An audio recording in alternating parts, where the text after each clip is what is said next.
Hello friends, welcome back to Anveshana channel. आज हम लोग पढ़ेंगे मूल्यांकन प्रणाली में नवाचार।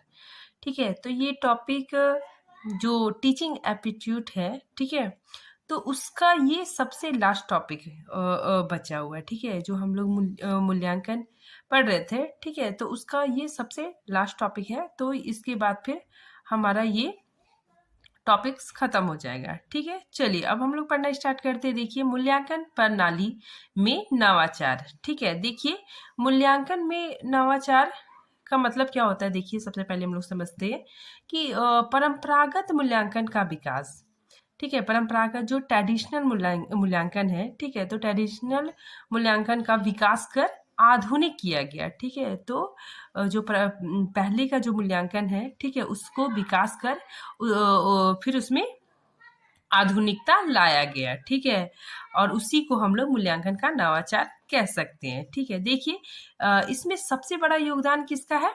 आईसीटी का है। ठीक है, तो इसमें सबसे बड़ा योगदान आईसीटी का है। ठीक है, आईसीटी मतलब क्या हो गया? Information communication technology. आगे देखिए, समय व धन की बचत इसकी सबसे बड़ी विशेषता है। ठीक है, तो जो मूल्यांकन प्रणाली में नवाचार आया, ठीक है, आधुनिकता आया, तो इससे क्या हो गया? समय और धन की बचत होने लग गई। ठीक है, फिर आगे देखिए, शिक्षक या फिर मूल्यांकनकर्ता, ठीक है, के लिए कार्य आसान हो गया। ठीक है, तो मूल्यांकन करना काफी आसान हो गया। ठीक है, अब देखिए हम लोग अपने टॉपिक की ओर बढ़ते हैं। मूल्यांकन प्रणाली में नवाचार। ठीक है, तो देखिए सबसे पहले क्या है? Outcome assessment. ठीक है, आउटकम असेसमेंट क्या होता है? ठीक है, कैसे इसके जरिए हम लोग मूल्यांकन करते हैं। देखिए, जब आप स्टूडेंट को कोई टॉपिक पढ़ाते हैं, ठीक है, मतलब एक टीचर स्टूडेंट को टॉपिक पढ़ा लेता है, ठीक है, उसके बाद बच्चों ने कितना लर्निंग किया, ठीक है, बच्चों ने कितना सीखा, ठीक है, इसे हम कक्षा के दौरान मूल्यांकन कर सकते हैं। ठीक है, तो टीचर कक्षा के दौरान ही बच्चों का मूल्यांकन करता है। ठीक है, उससे क्वेश्चन पूछता है। ठीक है, तो उससे पता चल जाता है कि जो स्टूडेंट है, ठीक है, वो क्या और कितना सीख रहे हैं। ठीक है, तो इसी मूल्यांकन को आउटकम असेसमेंट कहते हैं। ठीक है, तो देखिए कोई भी टीचर है, ठीक है, वो क्या करता है? जो टीचिंग प्रोवाइड करता है, ठीक है, मतलब जो टीचिंग वो देता है बच्चों को। ठीक है, पढ़ाने के बाद फिर क्या करता है? टीचर क्वेश्चन पूछता है, ठीक है, बच्चों का मूल्यांकन करता है। ठीक है, और ये जानने की कोशिश करता है कि बच्चों ने कितना सीखा। ठीक है, तो इसी को हम लोग आउट कम असेसमेंट कहते हैं। दूसरा देखिए, इंडेक्स कार्ड। ठीक है, इंडेक्स कार्ड के थ्रू कैसे बच्चों का मूल्यांकन करते हैं। देखिए कि जब आपकी क्लास चल रही है, ठीक है, तो जब टीचर मतलब क्लास में पढ़ा रहा है, ठीक है, तो जब आपकी क्लास चल रही है, ठीक है, तो आप बच्चों को डिफरेंट इंडेक्स कार्ड देंगे। ठीक है, और ये इंडेक्स कार्ड में क्या होता है कि आगे भी क्वेश्चन लिखा होता है और पीछे भी क्वेश्चन लिखा होता है। ठीक है, तो ये फोटो आप लोग देख सकते हैं। ठीक है, ये क्या है? इंडेक्स कार्ड है। ठीक है, ये टीचर ने बनाया है। ठीक है, इसके मतलब फ्रंट में भी क्वेश्चन लिखा होता है। ठीक है, और इसके बैक में भी क्वेश्चन लिखा होता है। ठीक है, दो दो क्वेश्चन लिखा होता है। ठीक है, और यही इंडेक्स कार्ड जो टीचर है, ठीक है, वो स्टूडेंट को देता है। ठीक है, और स्टूडेंट फिर उसका आंसर देता है। ठीक है, देखिए इसमें इन दो क्वेश्चनों का आंसर देना होता है। ठीक है, तो स्टूडेंट को यहाँ पे जो लिखे हुए दो क्वेश्चन, उसका आंसर देना होता है। ठीक है, ये इंडेक्स कार्ड एक से ज्यादा भी हो सकते हैं। ठीक है, तो जो टीचर है वो मतलब एक से भी ज्यादा इंडेक्स कार्ड बना सकता है। ठीक है, और स्टूडेंट को पास करता है। ठीक है, और टीचर इंडेक्स कार्ड के थ्रू बच्चों का मूल्यांकन करते हैं। ठीक है, तो टीचर क्या करते हैं? इसी इंडेक्स कार्ड के थ्रू बच्चों का मूल्यांकन करते हैं। ठीक है, और इसमें मतलब मुख्यतः जनरल क्वेश्चन ही पूछे जाते हैं। ये देखिए, और साइड इवैल्यूएटर। ठीक है, मतलब बाहर से मूल्यांकन करता मतलब आता है। ठीक है, इसमें क्या होता है? देखिए, जब टीचर स्टूडेंट का इवैल्यूएशन करने के लिए, ठीक है, किसी सब्जेक्ट स्पेशलिस्ट को बाहर से बुलाता है। ठीक है, तो टीचर क्या करता है कि कोई सब्जेक्ट स्पेशलिस्ट को बाहर से बुलाता है। ठीक है, और वो चाहता है कि मतलब टीचर चाहता है कि इस जो सब्जेक्ट स्पेशलिस्ट है, ठीक है, वो बच्चों से क्वेश्चन पूछे, ठीक है, और इस तरह से मतलब बच्चों का मूल्यांकन हो, ठीक है। तो इसमें यही है कि बाहर से स्पेशलिस्ट आकर स्टूडेंट का इवैल्यूएशन करते हैं, ठीक है, बच्चों का मूल्यांकन करते हैं, ठीक है। और इसमें क्या होता है कि ज़्यादा ओरल क्वेश्चन पूछे जाते हैं, ठीक है। जो बाहर से स्पेशलिस्ट आता है, ठीक है, जो व्यक्ति आता है, ठीक है, वो क्या करता है, बच्चों से ओरल क्वेश्चन पूछता है, ठीक है, और इस तरह बच्चों का मतलब बच्चों को कितना नॉलेज है, ठीक है, बच्चों ने कितना सीखा, ठीक है, तो इस तरह बच्चों का मूल्यांकन होता है, ठीक है। फॉर्मेटिव इवैल्यूएशन बाय स्टूडेंट, ठीक है। तो इसमें क्या होता है, देखिए, फॉर्मेटिव इवैल्यूएशन पहले टीचर करते थे, ठीक है, लेकिन अब आधुनिकता के आने से, ठीक है, अब क्या होने लगा है कि स्टूडेंट खुद अपना मूल्यांकन करते हैं, ठीक है। तो इसमें जो स्टूडेंट होता है, ठीक है, वो खुद ही मतलब फीडबैक देता है, ठीक है, अपने बारे में वे लोग मतलब बताते हैं, ठीक है, कि उन्हें कितना समझ आया, ठीक है, उन्होंने क्या सीखा, ठीक है, कहाँ पे उसको प्रॉब्लम आ रही है, ठीक है, क्या वो मतलब समझ नहीं पा रहे हैं, ठीक है। तो इसमें क्या होता है कि जो स्टूडेंट होता है वो खुद इसमें स्टूडेंट खुद अपना मूल्यांकन करता है, ठीक है, और वो खुद फीडबैक देता है कि मतलब मुझे कहाँ पे समझ में आया और कहाँ पे मुझे समझने में दिक्कत हो रही है। देखिए, minute paper and just in time teaching, ठीक है। देखिए, मिनट पेपर क्या होता है कि जो टीचर है, ठीक है, वो क्या करता है, कोई भी टॉपिक पढ़ा लिया, ठीक है, कोई भी जो टॉपिक है टीचर ने पढ़ा लिया, ठीक है, तो फिर क्लास समाप्त होने के बाद, ठीक है, क्लास कंप्लीट होने के बाद, ठीक है, टॉपिक कंप्लीट होने के बाद टीचर क्या करता है, बच्चों को एक पेपर देता है, ठीक है, पेपर देके उसमें कुछ प्रश्न देता है, ठीक है। टीचर क्या करता है, क्वेश्चन देता है और कहता है कि मतलब स्टूडेंट से कहता है कि आप इन प्रश्नों का उत्तर मतलब कुछ मिनट के अंदर करके दीजिए, ठीक है।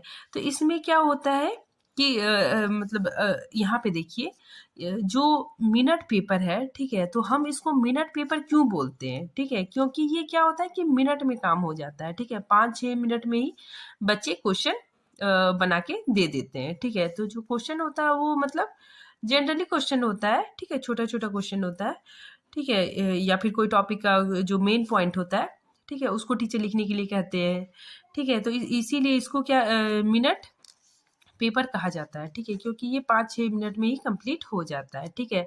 और टीचर यह मूल्यांकन कर पाता है कि बच्चों ने आज की क्लास में मतलब कितने अच्छे से सीखा, ठीक है। तो यहाँ पे देखिए, ये क्लास के अंत में टीचर क्या करता है, स्टूडेंट को बोलता है, ठीक है, कि आप आज जो कुछ भी सीखे हैं, ठीक है, जो मैंने पढ़ाया, ठीक है, जो कुछ भी सीखा है उसको आप मतलब कुछ मिनट के अंदर क्या कीजिए, समराइज कीजिए, ठीक है, समराइज करके लिखिए, ठीक है। इस तरह भी टीचर बोल सकता है, ठीक है।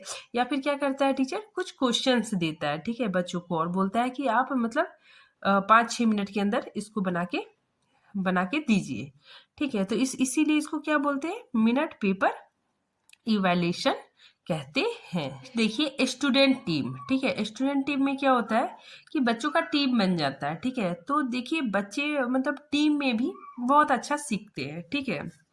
तो देखिए, इसमें क्या होता है कि टीचर स्टूडेंट से कहते हैं कि आप लोग क्या कीजिए, एक टीम बनाइए, ठीक है। मान लीजिए 60 स्टूडेंट है, ठीक है, तो 60 स्टूडेंट का 6 ग्रुप बन गया, ठीक है, 10-10 स्टूडेंट का 6 ग्रुप बन गया, ठीक है। और ये मतलब ये जो 6 ग्रुप है, ठीक है, ये आपस में क्या करेंगे, क्वेश्चन एक दूसरे से पूछेंगे, ठीक है।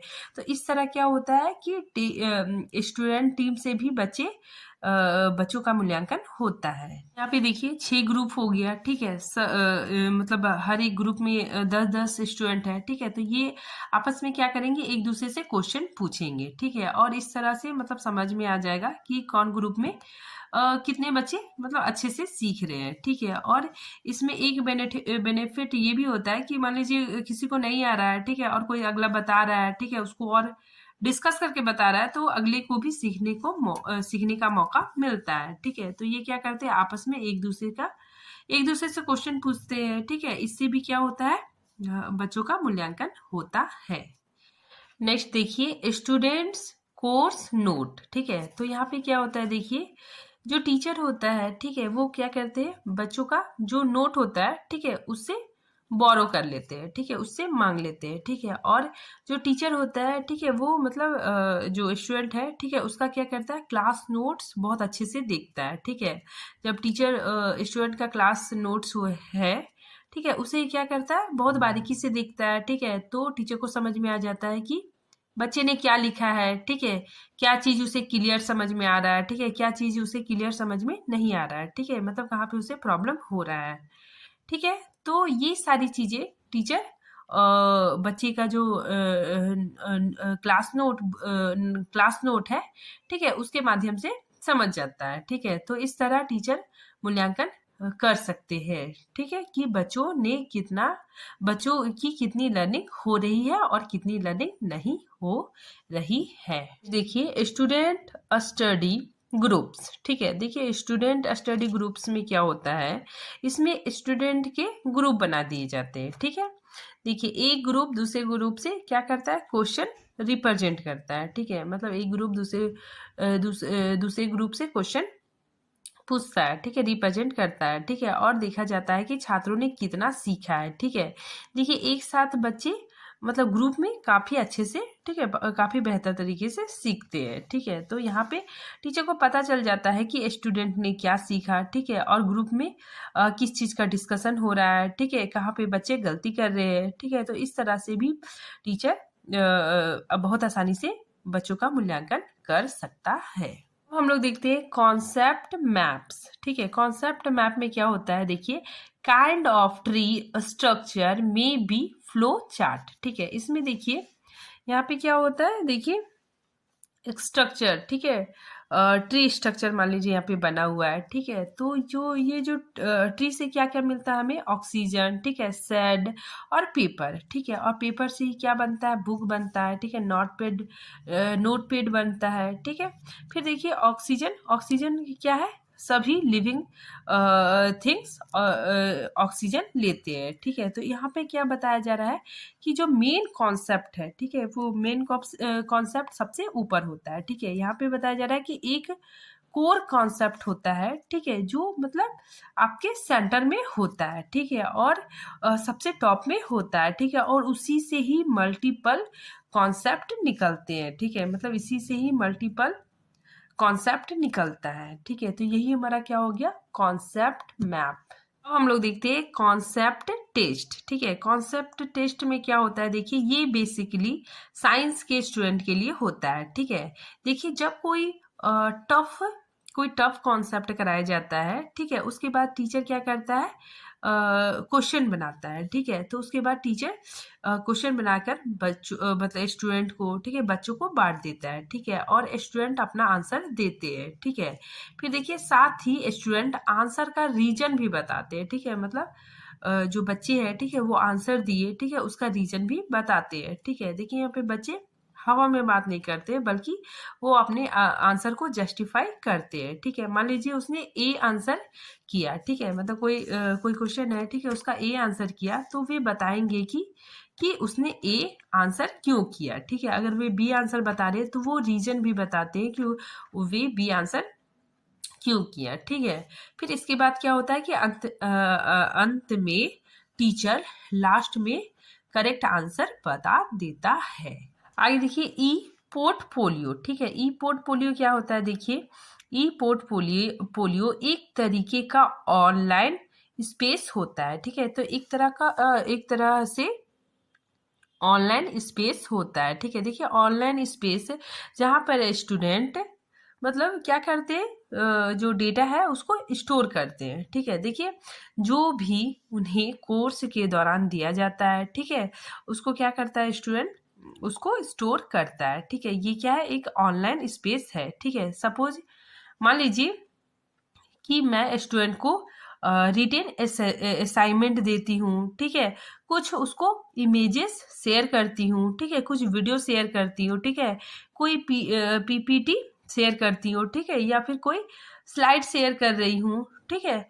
तो आप इन सारी चीज़ों का, ठीक है, जो स्टूडेंट है वो इन सारी चीज़ों को ई पोर्टफोलियो पर स्टोर कर कर सकता है। ठीक है, तो ये क्या है, ये आपको एक ऑनलाइन स्पेस मिल जाता है। ठीक है, जहाँ पे आप क्या कर सकते हैं, जहाँ पे आप स्टोर कर सकते हैं। ठीक है, जो रिटेन असाइनमेंट है, ठीक है, इमेजेस हो गया, फिर वीडियो लेक्चर हो गया, ठीक है, पीडीएफ फाइल, पीपीटी, बहुत सारी चीज़ें यहाँ पे स्टोर होके रख सकते हैं। ठीक है, तो याद रखिएगा आप लोग कि ई पोर्टफोलियो क्या है, यह एक ऑनलाइन स्पेस है। देखिए, रूब्रिक और ग्रेड कार्ड। ठीक है, ये क्या होता है, देखिए यहाँ पे जो टीचर है वो क्या करता है, एक कॉलम बनाता है। ठीक है, बच्चों का परफॉर्मेंस कैसा है, ठीक है, उस चीज़ को ग्रेड देने के लिए टीचर क्या करता है, कॉलम बनाता है। ठीक है, और उसी के हिसाब से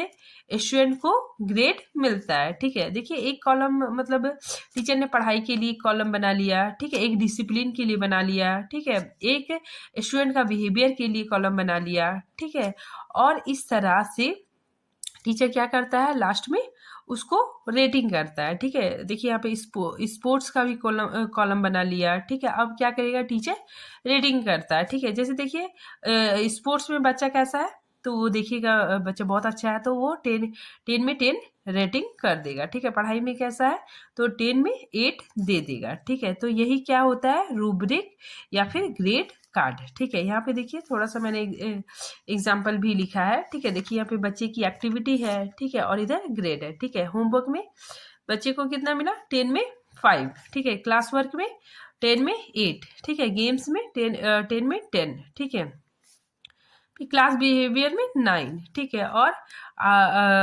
आर्ट में बच्चे को मतलब उतना इंटरेस्ट नहीं है तो 3। ठीक है, तो टोटल ग्रेड कितना हो गया, 35 हो गया।